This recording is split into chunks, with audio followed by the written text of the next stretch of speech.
It was a cold Tuesday morning in early November. The air outside was quiet but biting, the kind of cold that makes you wrap your scarf tighter and tuck your chin into your coat. The streets still looked sleepy, though the world was slowly waking up. I had slept through my first alarm, and I was already late. I could feel the pressure of the morning slipping through my fingers like sand.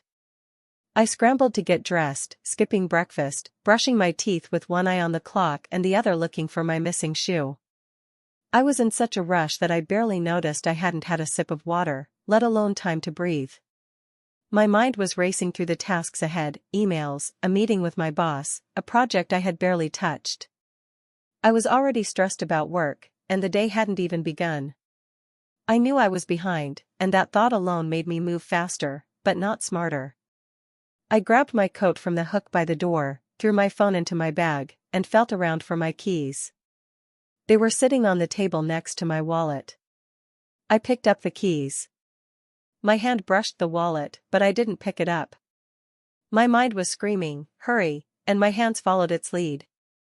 I slammed the door behind me and began walking fast to the station. The ground was wet from last night's rain, and the air had that damp, early morning smell of cold earth and city sidewalks. I walked fast, focused only on making it to the train before it left. I didn't notice the beauty of the trees shedding their last leaves or the way the city seemed to breathe in its own rhythm. All I saw was the ticking clock in my head. By the time I reached the train station, I had worked myself into a mild panic. I felt like I had already failed the day. The screen at the station showed that my train would be arriving in 6 minutes. That was enough time. I exhaled for the first time since leaving my apartment and reached into my coat pocket for my wallet. But there was nothing there. I checked again.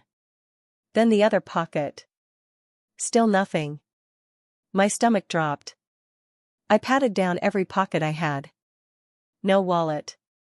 I opened my bag and looked inside. It wasn't there either. It was then that I realized what I had done. I had left my wallet at home. I remembered seeing it on the table, right next to my keys. I had touched it, my fingers had literally brushed over it, and I still left without it. How could I miss something so basic?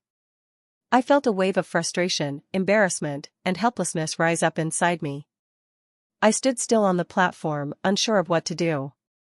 The people around me were moving fast. They looked calm, purposeful, busy. Some had coffee cups in hand, others were on their phones. A man was reading the newspaper. 2 teenagers were laughing about something on one of their screens. The world kept moving while I stood there, stuck by my own carelessness. I wanted to disappear. I didn't want to ask for help. I didn't want to look stupid or desperate. I thought about going back home to get my wallet, but that would make me even later. I thought about calling someone, but who would I call at 7:30 in the morning? Most people I knew were either asleep or rushing through their own mornings. I felt completely alone in that moment, like I had made a tiny mistake that had turned into a massive wall between me and my day. Then something happened that I didn't expect. A soft voice behind me said, "Are you okay?" I turned around and saw a woman in her 30s, wearing a green scarf and holding a small tote bag. She looked at me with calm eyes, not judging, not hurrying. I was surprised. I didn't expect anyone to notice me, let alone ask how I was. I hesitated before answering, but finally said, "I forgot my wallet at home. I can't buy a ticket." I gave a nervous half-laugh, hoping to make it seem like it wasn't a big deal.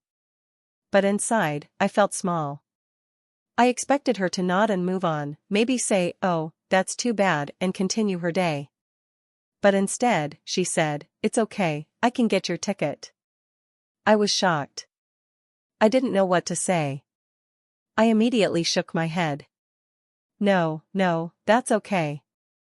I'll figure it out," I said quickly, not wanting to take anything from a stranger. But she gently insisted, "It's really no problem. We all forget things sometimes. I've done it too." She smiled and walked toward the ticket machine, motioning for me to follow. Something about her tone made it easy to say yes. She wasn't doing it to feel good about herself. She wasn't trying to make me feel bad. She was just helping me because I needed help. It was that simple. I followed her, still unsure, still a bit embarrassed, but also strangely touched. She bought me a one-way ticket without asking for anything in return. As we waited for the train, I thanked her again. Seriously, thank you. I feel so silly. She smiled again and said, "It happens to all of us. Don't let it ruin your day." We got on the train together and sat in silence. She got off 2 stops before me, and we didn't exchange contact information or even names. But something about that moment stayed with me long after she left. I kept thinking about how I had been so quick to judge myself for a small mistake. I had turned a simple error into a personal failure. I told myself I was careless, irresponsible, incapable. But she didn't see me that way. She saw a person who had made a small, understandable mistake and simply needed a hand. I wondered how often I had looked at others with judgment when I could have offered patience or support instead. I thought about all the times I had ignored people in small moments of need because I was too focused on my own day, my own stress, my own plans. That one small moment shifted something in me. It wasn't just about forgetting a wallet. It was about remembering to slow down, to notice others, and to be kind to myself. I realized that sometimes, life teaches you in whispers, not in loud, dramatic events. This was one of those whispers, a quiet reminder that we are all human, all messy, and all in need of a little grace sometimes. It made me think about the kind of person I want to be. I don't want to be the person who walks past someone who's struggling, even if it's just a forgotten wallet or a dropped grocery bag. I want to be the one who notices. The one who stops. The one who says, "Are you okay?" In the days that followed, I began to notice more. I noticed the woman on the bus who looked overwhelmed, trying to calm her crying child. I didn't have a solution, but I gave her my seat and a smile. I noticed the man at the coffee shop who dropped his change and looked flustered. I picked it up and handed it back with a small "take your time." Tiny moments. But powerful. Because I knew how much they could mean. I knew what it felt like to be seen in a moment of small failure and to be offered kindness instead of judgment. Over time, I also started to change the way I spoke to myself. That morning, I had told myself I was careless and stupid. But now, when I make mistakes, I try to speak more gently. I tell myself, "It's okay. Everyone slips up. What matters is how you move forward." I still forget things sometimes. I still rush. But I also remember that small mistakes don't define who I am. How I respond to them, and how I treat others when they make them, that's what shapes me. There was something strangely beautiful about that cold November morning. Not because it was perfect. Not because everything went right. But because something went wrong, and someone chose to meet that moment with kindness. It reminded me that life is full of chances to be a better human, not just in big, heroic ways, but in quiet, ordinary ones. A simple train ticket. A soft question. A kind stranger. That's all it took to change my perspective. Even now, when I pass that train station, I think about that woman. I don't know her name. I'll probably never see her again. But I carry the lesson she gave me everywhere I go.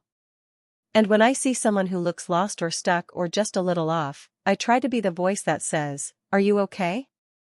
Because sometimes, that's all it takes to turn a small mistake into a meaningful memory. A small act. A big impact. A quiet lesson. A better me.